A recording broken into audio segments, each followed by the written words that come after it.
दूसरा क्वेश्चन है कि 2x धन 3y बराबर 11 और 2x धन 4y बराबर ऋण के 24 को हल कीजिए और इससे m का वह मान ज्ञात कीजिए जिसके लिए y बराबर mx धन 3 हो। तो ये तो बहुत ही मोस्ट क्वेश्चन है परीक्षा के लिए जो।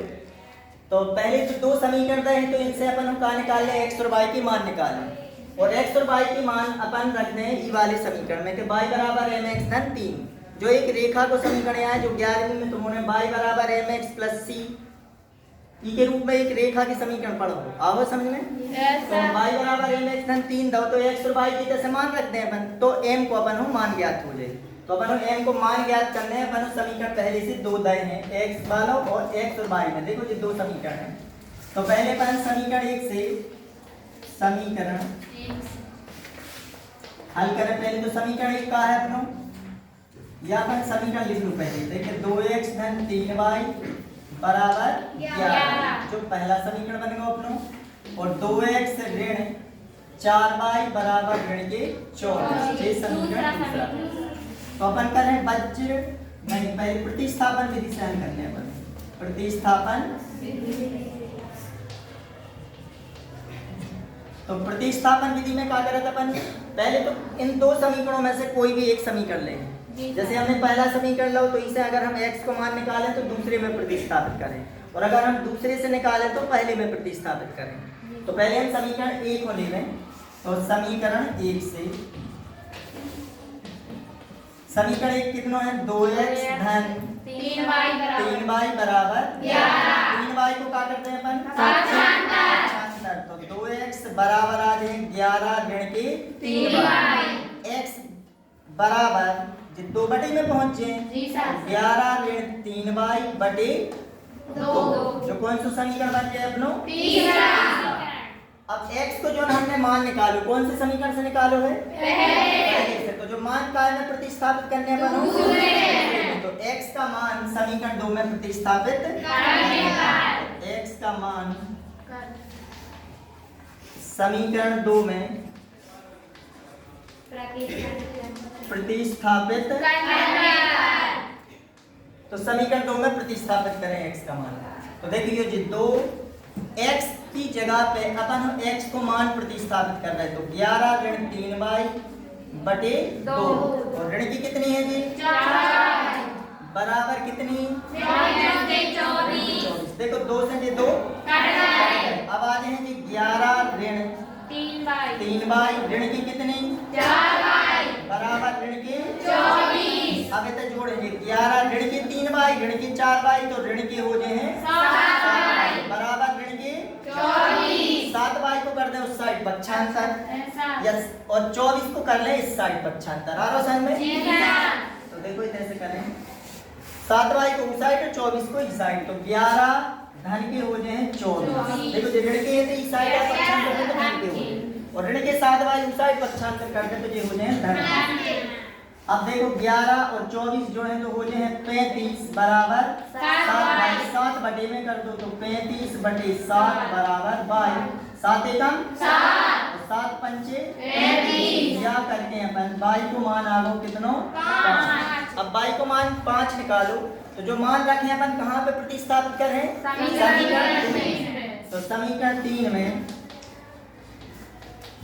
y का मान 3 में y का मान प्रतिस्थापित करने पर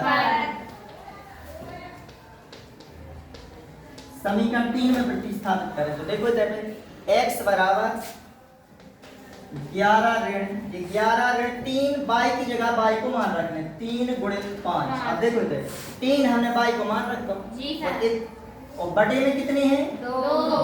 अब देखिए होते हैं 11 ऋण 5 15 बटे कितनी 2 इतने धन की 11 ऋण की 15 तो ऋण की बच गए हैं 4।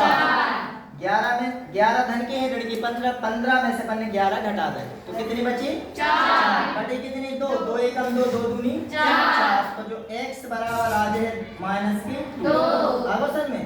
अब x को मान आगो y को मान आगो तो अपन हम y को मान निकाल ले तो m को ऐसे कर दें तो एक समीकरण अन्य रेखा का समीकरण देखो अन्य रेखा का समीकरण एक रेखा को समीकरण दो है अपन कितनो है y बराबर mx तो अपन x और y के इसमें मान रखते हैं। तो x को मान कितनो आओ है, y को मान आओ है कितनो 5। देखो जी x और y के मान रखने पर तो y की जगह हमने 5 रखे जी, m x को मान रखता हूँ ऋण के 2 और धन के 3। देखो x को मान ऋण के 2 आओ है। अब ऋण 2 को ई में गुणा कर दें तो समझियो, तो 5 बराबर इतना समझ के 5 m को गुणा ऋण के 2 में करें तो ऋण के 2m और धन की कितनी है जी 3। अब 2m को इस साइड कर दो, 5 को साइड 95, तो ऋण के 2m इस साइड आ जाए तो धन के हो जाए, और ये 3 5 को इस साइड कर दे तो ऋण के। तो 2m बराबर आ जाए ऋण के 2 और m बराबर आ जाए ऋण के 2/2। 2 एकम 2 2 एकम 2, m को मान आ गया है ऋण को 1। ये आंसर हो गया। अपन हम m को मान ज्ञात करने तो ये आंसर लिख लो तो जी सर। प्रश्न तीसरा है कि दो संख्याओं का अंतर 26 है और एक संख्या दूसरी संख्या की 3 गुनी है, तो उन्हें ज्ञात कीजिए। प्रतिस्थापन विधि द्वारा अपन हमें जो सवाल करते हैं कि दो संख्याओं का अंतर कितना है 26। तो अपन पहले तो वे संख्या मान लें, माना वे दो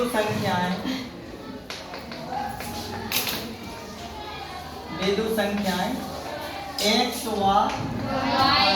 अपन ने भी दो संख्याएं कौन कौन सी मानी है x और y। अब पे जाके रहे इन संख्याओं का अंतर 26 है, तो अंतर 26 यानी x माइनस y।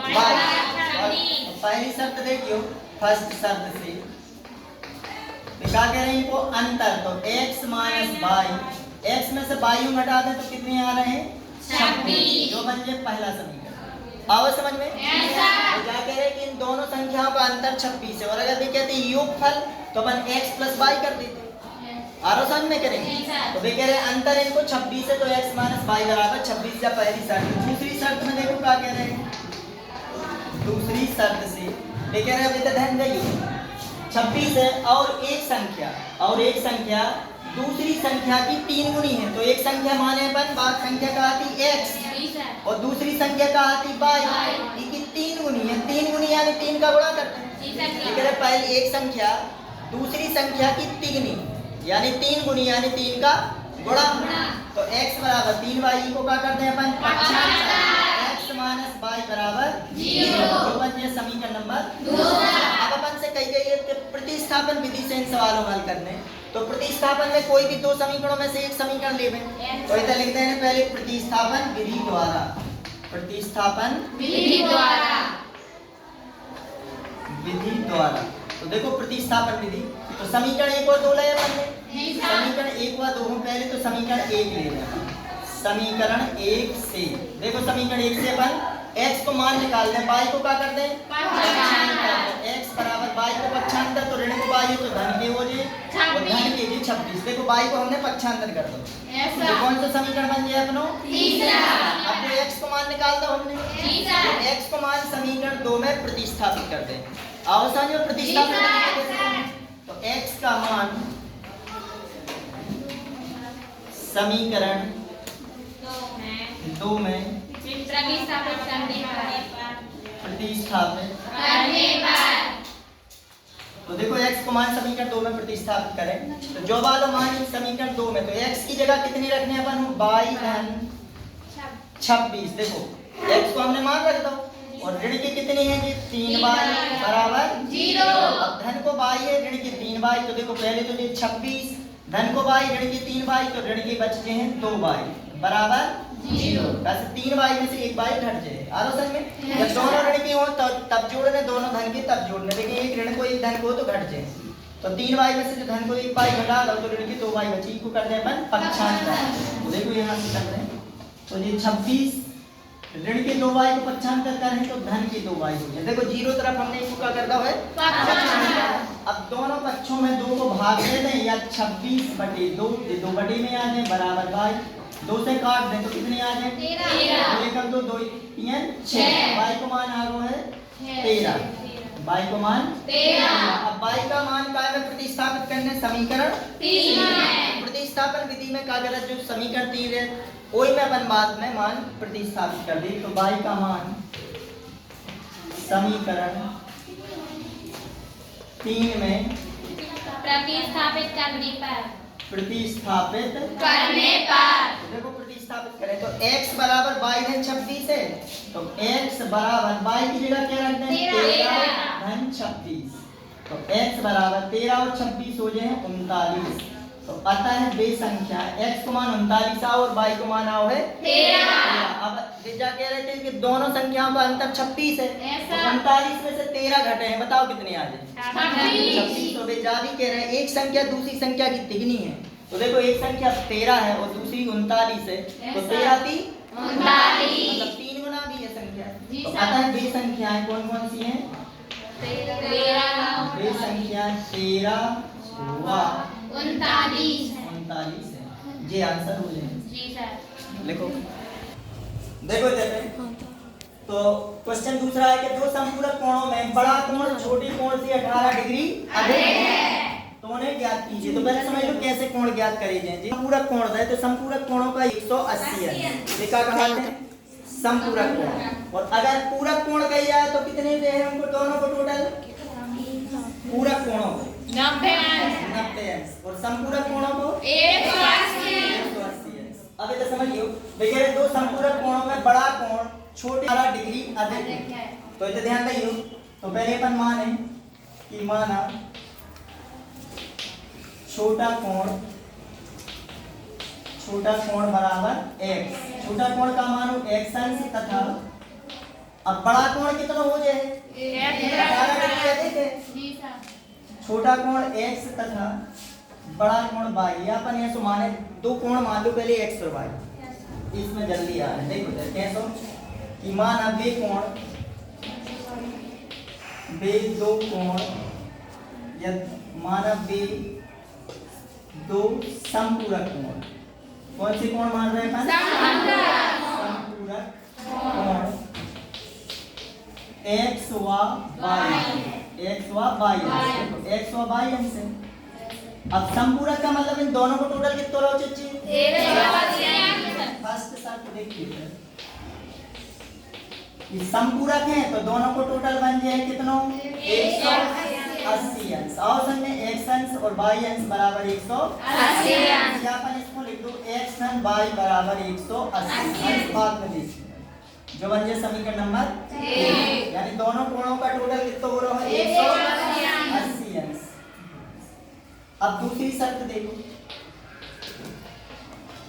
विचार करें जो छोटा कोण है यानी एक कोण है तो दूसरे से कितना ज्यादा है 18 एक छोटा मान लो अपन x तो या छोटा मानो अपन y बड़ा कोण का कहलाओ x तो जो बड़ा कोण है छोटे कोण से कितना ज्यादा है 18 डिग्री अधिक है तो 18 डिग्री अधिक होगा समझ में आओ कि नहीं एक कोण दूसरे कोण से 18 डिग्री अधिक है अधिक तो एक में 18 जोड़ दें अपन इको कर दे पक्षांतर तो x ऋण y बराबर आ जाए 18 अंश जो बन जाए समीकरण नंबर दूसरा। अपन करने प्रतिस्थापन विधि से कैसे पहले से दो के प्रतिस्थापन विधि से हल कीजिए। तो प्रतिस्थापन विधि में कोई भी एक समीकरण है तो समीकरण 1 ले लो समीकरण 1 से समीकरण 1 का है x + y बराबर 180 अंश y को करते हैं अपन पक्षांतर तो x बराबर 180 ऋण y जो बन जाए समीकरण नंबर 3। अब जो x को मान हमने काय से निकालो है पहले समीकरण से दूसरे में प्रतिस्थापित करते हैं तो x का मान समीकरण 2 में प्रतिस्थापित करने पर देखो x का मान समीकरण 2 में प्रतिस्थापित करें तो x को मान आओ 180 ऋण y तो देखो तो x की जगह रखें x की जगह कितनी 180 अंश ऋण y और ऋण के y इधर रख दो देखो बराबर कितनी जी 18 अंश। अब देखो ये हो जाए 180 अंश ऋण y और ऋण के हो जाए 2y बराबर 18 अंश इसको कर दें पक्षांतर तो 180 अंश ऋण 18 अंश और 2y को इस साइड कर दो तो ये प्लस के हो जाए 180 में से 18 घटाएं तो कितने बचे 162 बराबर 2y 2 बटे में कर दो 162 बटे 2 बराबर 22 तो देखो जैसे 2 से काट दें 2 अट्ठे 16 2 एकम 2 या करके अपन बाई को मान कितना आगो 81 अब बाई का मान समीकरण 3 में प्रतिस्थापन समीकरण 3 में प्रतिस्थापित करने पर प्रतिस्थापित करने पर देखो समीकरण 3 कहाँ बनाओ करने जो x बराबर 180 ऋण बाई तो देखो इसे x बराबर 180 अंश ऋण बाई को माना है 81 अंश घटा दो 180 में से 81 घटे अगर 80 घटते तो 100 बचते एक और ज्यादा घट रहा हो यानी 99 अंश आ गए तो x को मान कितना आ गो 99 बाई को कितना आ गो 81 अतः ये दो समपूरक कोण समपूरक कोण कौन कौन से आए हैं 81 अंश व 99 अंश हैं कौन कौन से आ गए 81 पहले समझिए क्या पूछी गई है बेजा कहते दो समपूरक कोण तो समपूरक का मतलब है दोनों को टोटल कितना हो चुके 180 81 और 99 जोड़े कितने हो जाए 180 बेजा कह रहे एक कोण दूसरे से 18 ज्यादा है तो 81 में 18 जोड़ो कितने हो जाएंगे 99 आरोसन में तो ये जा पूछी थी कि दो समपूरक कोण तो जो समपूरक कोण अपन ने x और y माने जब समपूरक का हो जब दोनों को टोटल 180 ये बन जाए समीकरण नंबर 1 अब दूसरी शर्त में भी जा कर एक कोण दूसरे कोण से 18 डिग्री अधिक है तो x बराबर y धन 18 अधिक है y को कर दो 75 जो समीकरण दूसरा बन गया प्रतिस्थापन विधि में क्या करा था अपन दो समीकरण रहे कोई भी एक समीकरण लेने अपन तो पहला समीकरण लो अपन देखो तो इसे अपन ने काय को मान निकाल लो x को y को पक्षांतर कर लो तो x को मान आओ जो बना देना समीकरण 3 अब जो x का मान अपन ने समीकरण 1 से निकालो तो 2 में प्रतिस्थापित करें और 2 से निकालते तो 1 में प्रतिस्थापित करते तो समीकरण अपन ने काय से निकालो जो x है 1 से निकालो 4 में प्रतिस्थापित करें अपन 2 से तो x का मान समीकरण 2 में प्रतिस्थापित करने पर तो जो समीकरण 2 ये है x की जगह अपन रख देंगे 180 ऋण y देखो ये 180 ऋण y और y को तो लिखो अपन ने बराबर 18 ऋण के y जोड़ दें तो ऋण के 2y बराबर 18 2y को इस साइड पक्षांतर 18 को इस साइड अब 180 में से 18 घट जाए कितनी बचे 162 बराबर 2y 2 बटे में आ जाए 2 से भी 162 कट जाए कितनी बार 81 बार तो ये y को मान आ गो कितना 81 अंश अब y का मान समीकरण 3 में प्रतिस्थापित करने देखो 3 में 180 ऋण y को मान 81 अंश रख दो 180 में से 81 घट जाए कितनी बचे 99 तो x को मान 99 और y को मान 180 तो बे समपूरक कोण तो इनका मतलब दोनों को टोटल 180 तो 180 हो रहा और एक कोण दूसरे से 18 डिग्री अधिक है तो एक 81 और दूसरा 99 बन गया जो सवाल